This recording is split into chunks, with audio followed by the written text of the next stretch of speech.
Morning students, हम chapter अणु और परमाणु में स्टडी कर रहे थे। यौगिकों के रासायनिक सूत्र बनाना हमने सीखा। इसके लिए मैंने आपको एक सारणी बनवाई थी जिसमें हमें धनायनों और ऋणायनों के संयोजकता याद करनी पड़ेगी कि कितना आवेश है। जैसे सोडियम पर Na+1 होता है, पोटेशियम +1 है, मैग्नीशियम +2 है, आयरन +2 और +3 दोनों ऑक्सीडेशन स्टेट में पाए जाते हैं। एल्यूमिनियम +3 है। नेगेटिव ऋणायन की हमने बात की जिसमें हमने देखा Cl-, Br-, OH-, O-2, S-3। तो आज की क्लास देखने से पहले आप जो मैंने आपको टेबल बनानी सिखाई थी उस टेबल को एक बार रिवीजन करना। जब आप वो टेबल सीख जाएंगे तो हमारे जैसे बुक में पेज नंबर 44 पर क्वेश्चंस दिए हुए हैं कि इन यौगिकों के आप सूत्र लिखिए। जैसे पहला क्वेश्चन है उसमें आपको दे दिया जाए कि एल्यूमिनियम क्लोराइड का रासायनिक सूत्र लिखिए। तो इसमें हमें क्या करना है बच्चों, एल्यूमिनियम पर आवेश क्या था +3, क्लोराइड क्या था Cl-। किसी यौगिक का सूत्र लिखना है तो हमें क्या करना है कि धनायन का आवेश ऋणायन के यौगिकों के साथ करना है और ऋणायन का धनायन। तो यहाँ Al यहाँ -1 है तो यहाँ Al अकेला जाएगा। Cl के साथ यहाँ क्या आएंगे, तो ये यौगिक क्या बन गया, एल्यूमिनियम क्लोराइड। इसी तरह से एक और एग्जांपल आप देखिए, सोडियम सल्फाइड। आपको जो मैंने टेबल करवाई थी उसके बाद आपको कहा था कि बुक में आपको एग्जाम्पल उदाहरण भी दिए हुए हैं और पाठ्य पुस्तक के प्रश्न भी दिए हैं। उनमें इस प्रकार की जितने भी आपको क्वेश्चन मिले कि निम्नलिखित यौगिकों के या आणविक सूत्रों के आप रासायनिक सूत्र लिखिए तो आप कर सकते हैं। नहीं किए तो आज की क्लास अटेंड करने के बाद ये आपका होमवर्क है और बड़े ही अच्छे तरीके से आपसे नोट कीजिए। सोडियम क्या आवेश था Na+1, सल्फाइड क्या है -2। और एक और महत्वपूर्ण बात कि यौगिक सीखने से पहले आपको मेरी पहले करवाई हुई टेबल आपको अच्छे से समझ में आ जानी चाहिए। उस टेबल को आप बार बार रिवीजन कीजिए, बनाइए, आपको आसानी से समझ आएगी। और टेबल भी सीखने से पहले आपको इनके आवेश याद करने होंगे। तो जब यहाँ सोडियम से आपको पता चला Na+1 होगा, सल्फाइड आयन S-2। तो जैसे आप यौगिक का यहाँ सूत्र बनाएंगे क्या बनेगा, Na2S सोडियम सल्फाइड। तो इस प्रकार पेज नंबर 44 पे 4 उदाहरण दिए हुए हैं। आप ये चारों उदाहरण अपने आप नोट करेंगे।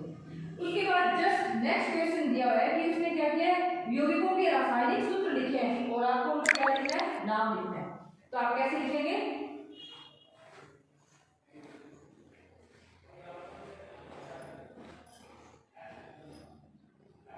जैसे यहाँ क्वेश्चन आपको दे दिया Al2SO4 पहला क्वेश्चन है। ये भी दिया जा सकता है CaCO3 और तीसरा है CaCl या हो सकता है आपको ये मिल जाए NO3। तो इनका आपको क्या लिखना है, अब यौगिकों का नाम लिखना है। तो आप कैसे बताएंगे, एल्यूमिनियम Al+3 था तो यहाँ पे याद है।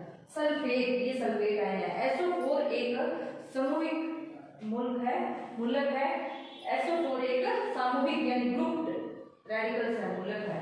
तो इसका नाम क्या होगा, एल्यूमिनियम सल्फेट। ये क्या होगा, कैल्शियम कार्बोनेट। ये होगा कैल्शियम क्लोराइड। नेक्स्ट ये है हमारे पास जिंक नाइट्रोजन। तो इस तरह के एग्जाम्पल आपको पेज नंबर 44 के बाद 45 पर मिलेंगे। ये दोनों क्वेश्चन आपके लिए होमवर्क है। यहाँ मैंने आपको समझा दिए, करवा दिए।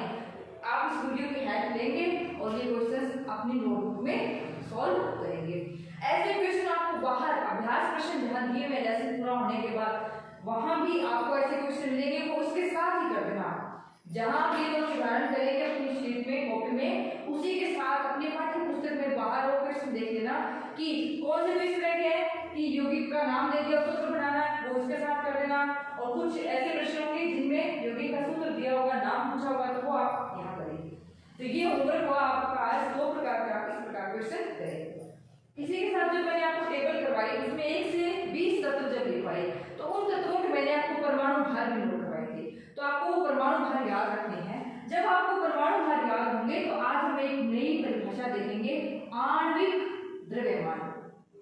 आणविक द्रव्यमान, आणविक द्रव्यमान क्या होगा बच्चों? आप जैसे अणु की बात करें, जैसे हम देखें H2O है, HCl है, या हम बात करें CO, ये अणु है। इस अणु का हमें क्या निकालना है? द्रव्यमान। कैसे निकालेंगे कि कोई भी अणु जितने संख्या में और जिस परमाणु से मिलकर बना है उनके द्रव्यमानों का योग क्या कहलाएगा? आणविक द्रव्यमान। जैसे हम देखें यहाँ हाइड्रोजन का परमाणु द्रव्यमान कितना होगा? 1। ऑक्सीजन का परमाणु द्रव्यमान कितना है? 16। अब H2O में हमारे पास हाइड्रोजन कितनी है? 2। हाइड्रोजन का परमाणु द्रव्यमान है कितना? 1 प्लस ऑक्सीजन कितनी है? 1 ही है और द्रव्यमान कितना है? 16। तो हमारे पास यहाँ पे आ जाएगा 18 U। ये होती है द्रव्यमान, आणविक द्रव्यमान की इकाई। द्रव्यमान कैसा पूछा है? आणविक। तो आणविक द्रव्यमान की परिभाषा क्या होगी कि जिस अणु के बारे में आपसे पूछा जाए उस अणु के प्रत्येक परमाणु का द्रव्यमान आपको पता हो और उस द्रव्यमान को आप क्या करेंगे? योग करेंगे, तो आपको क्या मिलेगा? उस अणु का आणविक द्रव्यमान। इसी प्रकार एक CO2 की बात करें तो आप यहाँ देखिए कार्बन का परमाणु द्रव्यमान कितना होता है? आप चेक कीजिए, याद आ रहा होगा आपको, 12। इसी प्रकार ऑक्सीजन का यहाँ क्या होगा? 16। तो निकालिए, यहाँ 12, कार्बन कितनी है? 1, तो गुणा 1 प्लस ऑक्सीजन का कितना है? 16, संख्या कितनी है? 2। तो आपके पास यहाँ क्या होगा? 12 प्लस 32 44 U क्या है इसकी? इकाई U। इसी प्रकार हमसे अगर यहाँ एक और परिभाषा इकाई दे रही है, सूत्र इकाई द्रव्यमान। सूत्र इकाई द्रव्यमान का क्या मतलब है बच्चों? कि क्रिस्टलीय ठोस यौगिक है, जैसे हमने देखे क्रिस्टलीय ठोस यौगिकों की बात करें तो जैसे NaCl है, MgCl2 है, CaCl2। ये यौगिक जब ठोस अवस्था में पाए जाते हैं, जैसे ये हम देखें कि NaCl की संरचना है, तो इस ठोस अवस्था में एक इकाई का द्रव्यमान क्या कहलाता है? सूत्र इकाई द्रव्यमान। जैसे हम बात करें हमें NaCl का सूत्र इकाई द्रव्यमान निकालना है, तो सोडियम का हमारे पास परमाणु द्रव्यमान कितना होता है?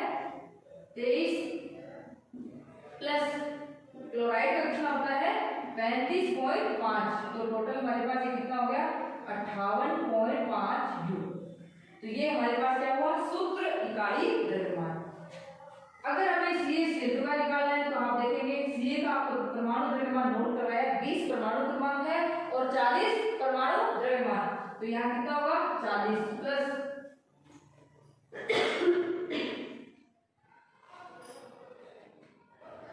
क्लोरीन का 35.5 परमाणु द्रव्यमान, संख्या कितनी है? 2। तो हमारे पास यहाँ कितना होगा? 40 प्लस 70 कितना आ जाएगा? 110। तो यहाँ आज हमने 2 परिभाषाएं सीखी, आणविक द्रव्यमान और सूत्र इकाई द्रव्यमान।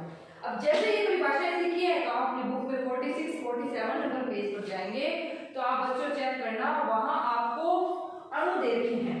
जैसे कि आणविक द्रव्यमान और सूत्र इकाई द्रव्यमान करने के बाद 46 नंबर पेज पे कुछ क्वेश्चंस दिए हैं जिनमें ये कहा गया है अणुओं के सूत्र लिखे हैं H2 C2H6 C2H4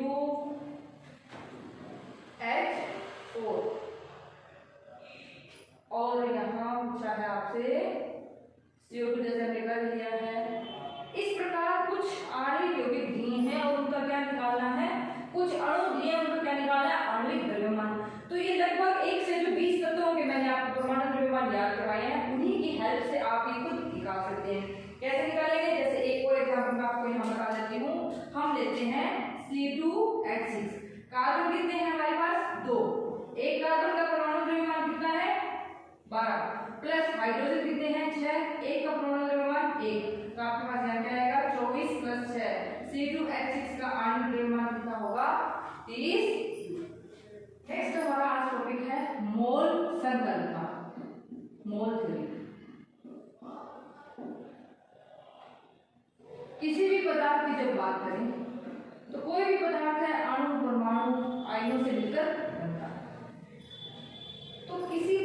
उपस्थित कणों की या उसमें हम देखें आयनों की जिनसे वो मिलकर बना है, उनकी संख्या के बारे में यहाँ हम स्टडी करेंगे।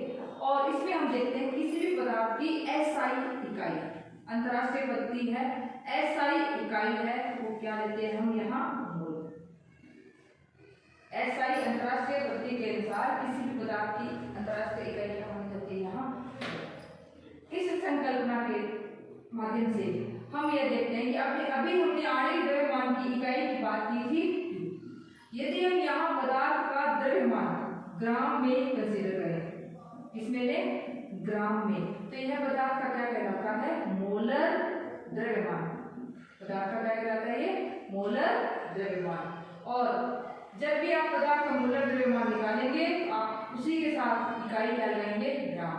जैसे हमने जल की बात की थी, जल का मोलर द्रव्यमान कितना होगा, 18 ग्राम। कार्बन डाइऑक्साइड का मोलर द्रव्यमान कितना होगा, 44 ग्राम। और यहाँ मोल से अभिप्राय है कि किसी भी पदार्थ में कणों की संख्या कितनी है, और यह है कणों की संख्या 6.02 10 की पावर 23 अवोगाद्रो संख्या के नाम से जानी जाती है। इसका प्रतीक है Na। ये वैज्ञानिक अवोगाद्रो के नाम से इसे नाम क्या दिया गया, अवोगाद्रो संख्या। यहाँ 18 ग्राम से अभिप्राय है कि हमने जब जल की इकाई 18 U ली, तो इसका मतलब है कि यहाँ जल के जब एक अणु की बात की जाए तो उसमें केवल जल का एक ही अणु होगा 18 U। लेकिन जब 18 ग्राम की बात की जाए तो यहाँ जल के एक अणु में जल के 18 ग्राम से अभिप्राय है कि यहाँ 1 मोल की बात भी हो रही है। यहाँ 18 ग्राम जल में 1 मोल अणु है। 18 ग्राम जल में 1 मोल अणु, और 1 मोल से अभिप्राय क्या है, कितनी संख्या होगी, 6.02 10 की पावर 23 कण। अब यहाँ कणों की संख्या निकालने के लिए आपको एक फॉर्मूला बताती हूँ। उस फॉर्मूले पर आधारित ही हमारी बुक में पहले एग्जाम्पल उदाहरण दिए हुए हैं और उसके बाद हम देखेंगे इसके अभ्यास प्रश्न। तो देखा है n = small m upon capital M, n = n। पहले तो आप ये देखिए सभी ये कंसेप्ट है, n है मोलों की संख्या, स्मॉल m दिया गया द्रव्यमान, कैपिटल M मोलर द्रव्यमान, Na अवोगाद्रो संख्या, और इसकी वैल्यू हमेशा फिक्स रहेगी। किसी भी कण की आयन की पदार्थ की बात की जाए 6.02 10 की पावर 23, और n होता है ये दिए गए कणों की संख्या। अब इस फॉर्मूले से आधारित हमारे पास आगे 3 प्रकार के एग्जाम्पल या क्वेश्चन आपसे पूछे जाते हैं। जैसे कि हमें किसी भी पदार्थ का, जैसे हम एग्जाम्पल देते हैं, जैसे हमारे पास क्वेश्चन है 52 ग्राम हीलियम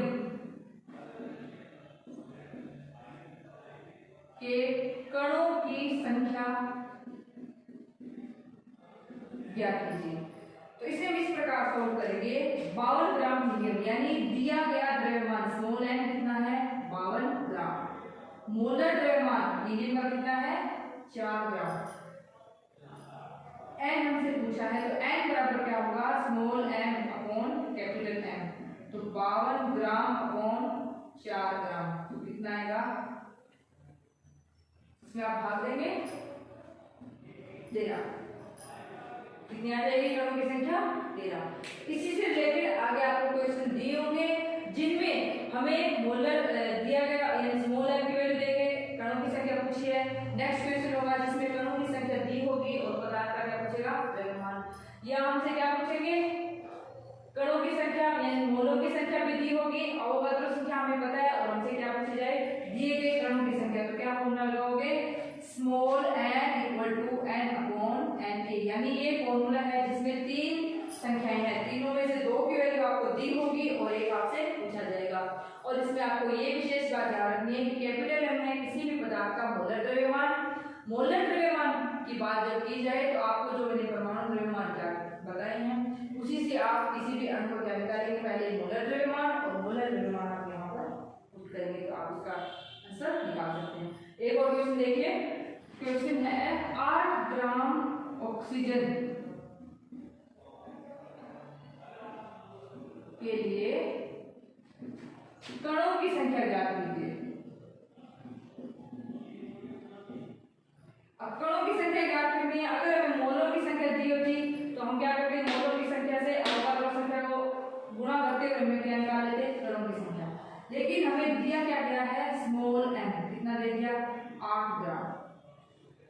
ऑक्सीजन का मोलर द्रव्यमान कितना होगा, ऑक्सीजन O2 के रूप में लिखी जाती है तो 16 × 2 कितना होगा, 32 ग्राम। एन आपको क्या करना है, निकालना है और एन एक कितना है आपके पास 6.02। तो आप इसे फॉर्मूले को इस प्रकार नोट करेंगे, small M capital M equal to N upon N A. और हमें यहाँ निकालना क्या है, एन इक्वल टू क्या हो जाएगा, N upon M into N A. Value आप पुट करो यहाँ कितनी है, 8 ग्राम अपॉन 32 ग्राम इंटू 6.02 10⁻23। यहाँ कणों की संख्या अवगाद्रो संख्या की कोई भी इकाई नहीं है तो यहाँ नहीं लगाएंगे, ग्राम से ग्राम कैंसिल होगा और यहाँ ये 4 का भाग देंगे तो आपके पास ये क्या आ जाएगा, दिए गए कणों की संख्या यानी एन। तो आज के लिए आपके पास पहले 2-3 एग्जाम्पल आपको कैसे करने हैं, पहले वो सारणी समझनी है, धनात्मक नाम के आवेश याद करके, और उसके बाद उदाहरण करेंगे, आप दिए गए सूत्र का नाम पूछे चाहे आणविक सूत्र पूछे, उसके बाद मोल संकल्पना में ये फॉर्मूला याद रखना है, अवगाद्रो संख्या की वैल्यू याद रखनी है, और इस प्रकार आप ये सारे उदाहरण सॉल्व करेंगे जो कि 46 नंबर पेज से शुरू होकर 47 पर आपको दिए हैं। सारे क्वेश्चन आप सोल्व करें, अगर कोई क्वेश्चन आपको नहीं आपसे बन पाएगा तो जब भी हमारी नेक्स्ट क्लास होगी हम आपको जो नहीं क्वेश्चन आपके सॉल्व होंगे वो आपको कराएंगे। आज की यहाँ तक की क्लास आप केयरफुली यहाँ इस तरीके से देखिए और अच्छे से होमवर्क अपना कंप्लीट